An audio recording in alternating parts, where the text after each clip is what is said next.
क्या बेटी, पैकिंग हो रही है? आइए सर, आइए बैठिए ना। आपके लिए कॉफी लेकर आती हूँ। तो उसमें थोड़ा जहर भी मिला देना बेटी। रामा राव जो कर रहा है उससे तो अच्छा ही होगा।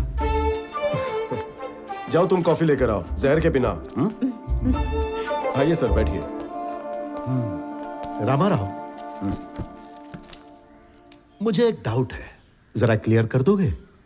उस दिन जो भी झगड़ा मारपीट हुई वो सब कुछ प्री प्लान था, है ना? सर, आपने जो सुना वो सिर्फ आधा सच था, लेकिन पर्दे के पीछे कुछ और ही है।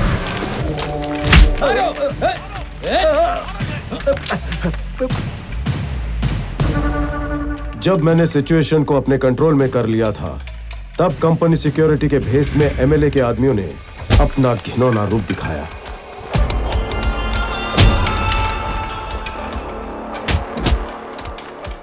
किसानों पर हाथ उठा रहे थे, मैं चुपचाप कैसे देखता हूं।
किस लिए?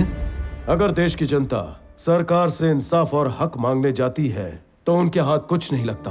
बस दंगे करो और सड़कों पर आ जाओ तो बाजी आपकी। मैंने काम के लिए रिश्वत लेने वालों को देखा है, काम ना करके भी रिश्वत लेने वालों को देखा है, लेकिन जनता का काम करने के लिए रिस्क लेने वाले को मैं पहली बार देख रहा हूँ। Really I am proud of you. Sorry, लगता है मैं गलत टाइम पर आ गई। नहीं बेटी, सही टाइम पर आई हो। तुम्हारा पति बहुत महान है, इसके लिए मेरे पास शब्द नहीं है। गांव जाने के बाद भी इसे ऐसे ही जीने देना। तुम्हारा पति इंसोमिनियाक है बेटी, मतलब जब तक कोई काम पूरा ना कर ले या चैन से सो नहीं सकता, तो इसे सोने मत देना बेटी। इसका जागते रहना ही लोगों के लिए जरूरी है। ट्रांसफर नहीं रोक पाया, sorry. I am going to miss a revolutionary officer.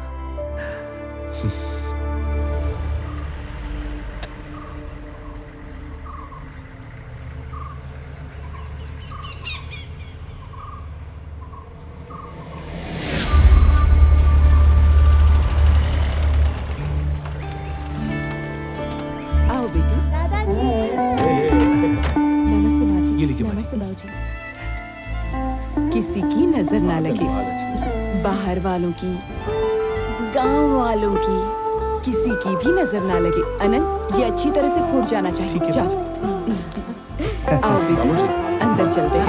आओ बेटा।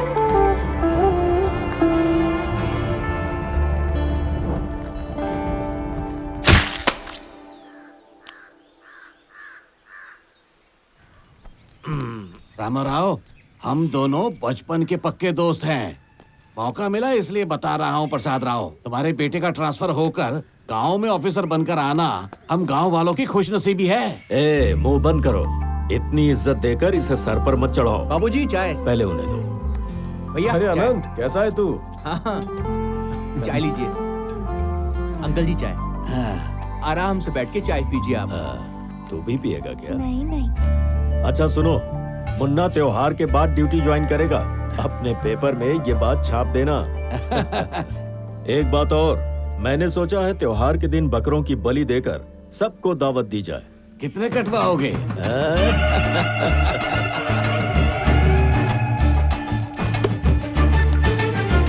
जो बे अनंत, अरे तू इतनी कंजूसी क्यों करता है? अगर कसाई को बुला लेता तो वो अच्छे से काट देता ना। क्यों बुलाता? तुझे दिखाई नहीं दे रहा है क्या? अभी मैंने 3 सर धड़ से अलग किए हैं। और बेटी कैसी है तू? मैं ठीक हूँ अंकल जी। एक हाथ से प्रसाद छुपाकर दूसरे हाथ से दोबारा ले रहे हो? दे दो दे दो। लगता है ये बुजुर्ग अपने गांव के नहीं है। ए, दादू। प्रशांत बेटा। ए अनंत जी। मेरे समधी को भी यहाँ आना है, वो घर पर इंतजार कर रहे होंगे। जा उन्हें लेकर आ, जल्दी जा जा। अरे पहले का पैसा बाकी वो दे दीजिए ना। अरे जब देखो तब पैसे की ही बात करता है। ये अभी तक नहीं सुधरा। ये पकड़िए। अच्छा मैं आता हूँ हाँ।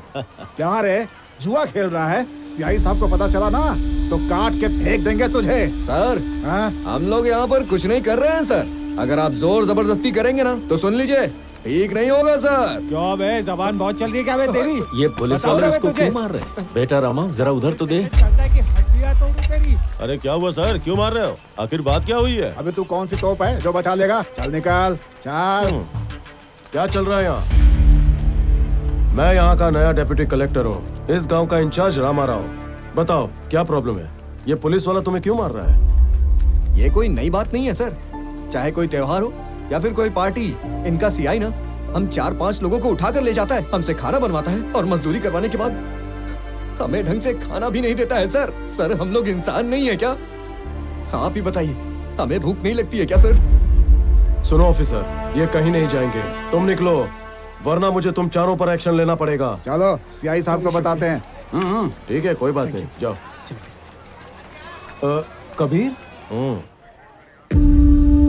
पिछले महीने तक वही काम कर रहा था सर। और हाँ, उस पोर्ट पर अरे भाऊ, एक ही बात बार बार मत बोल। ये मेरे लिए कोई मुश्किल काम नहीं है। ये कोई माचिस की डिब्बी है क्या जिसे मैं जेब में छुपाऊंगा? 4,500 किलोचा माल है, मोटे मोटे कंटेनर मध्ये। मेरी तेज नजरों से कुछ भी छुपाना इतना आसान नहीं है। साहब वो ए, तू घबरे स्वामी, 2 बड़े लोग आपस में बात कर रहे हैं ना। तू जा रे और बॉस को बोल दे, माल ढूंढ के खबर दे दूंगा।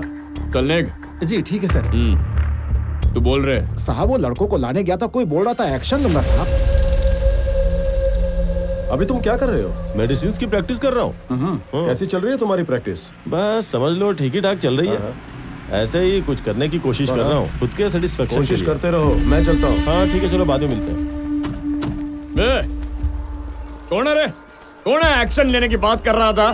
4 कान के नीचे खींचने का और लेके आने का। तुम लोग मुंह लटका के आ गए। समझ तो का स्वताला, ढूंढो उसको। साहब ढूंढने की जरूरत नहीं है, साहब नहीं आ रहा है। किधर है वो देखिए वो साहब।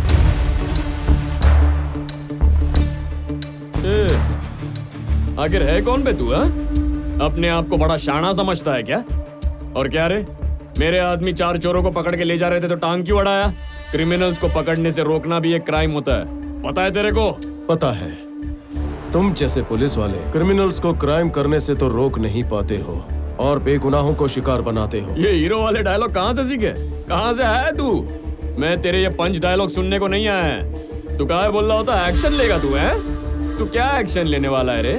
अगर तू इधर का डिप्टी कलेक्टर या एमआरओ है ना, तो चुपचाप ऑफिस का कुर्सी गरम करने का, स्टैम्प से ठप्पा मारने का और साइन करने का।